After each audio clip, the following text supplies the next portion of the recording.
उपनिषद के ऋषियों ने आंख को बाहर नहीं, भीतर मोड़ने की बात की है।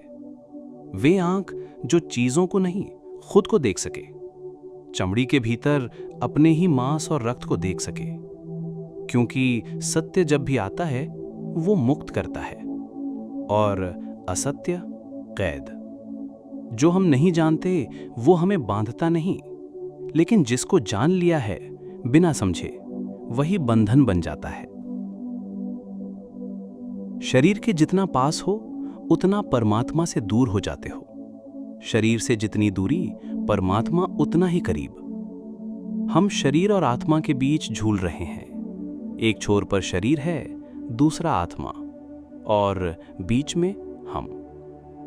बाहर से भीतर जाने की राह शरीर की सच्चाई से शुरू होती है। शरीर को जानना ही ध्यान की शुरुआत है। यही वजह है कि मृत्यु पर विचार, शरीर के तत्वों पर मनन ध्यान की विधियां बनी। बुद्ध के एक भिक्षु की कथा है।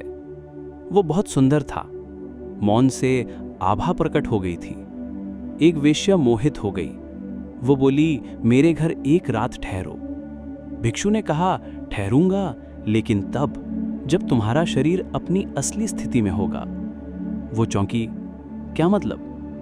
भिक्षु बोला, जब कोई तुम्हारे पास नहीं आएगा, जब सौंदर्य उतर चुका होगा, जब भ्रम टूट जाएगा, तब मैं आ जाऊंगा। वर्ष बीते, वो वेश्या वृद्ध हो गई। शरीर सड़ने लगा। गांव ने उसे त्याग दिया। अंधेरी रात, प्यास, अकेलापन। तब वो भिक्षु आया। उसने सिर पर हाथ रखा और बोला, अब मैं आया। अब बाहर भी वही दिखता है जो भीतर है। उस दिन भी मैं यही देख रहा था, लेकिन तुम भ्रम में थी। आज गांव ने तुम्हें त्यागा, लेकिन मैंने नहीं। मैंने तो पहले ही सच्चाई देख लिया था। वो वेश्या तब भी पुरानी जवानी के सपनों में खोई थी। बुजुर्ग भी अगर जवानी के सुखों में खोया रहे तो शूद्र की मौत, और जवान भी अगर शरीर की क्षण भंगुरता को देख ले तो ब्राह्मण का जन्म। मरना सबको है, लेकिन कैसे मरते हो यही तय करता है कि तुमने क्या देखा है।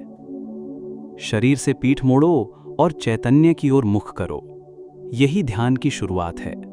यही ब्राह्मणत्व है।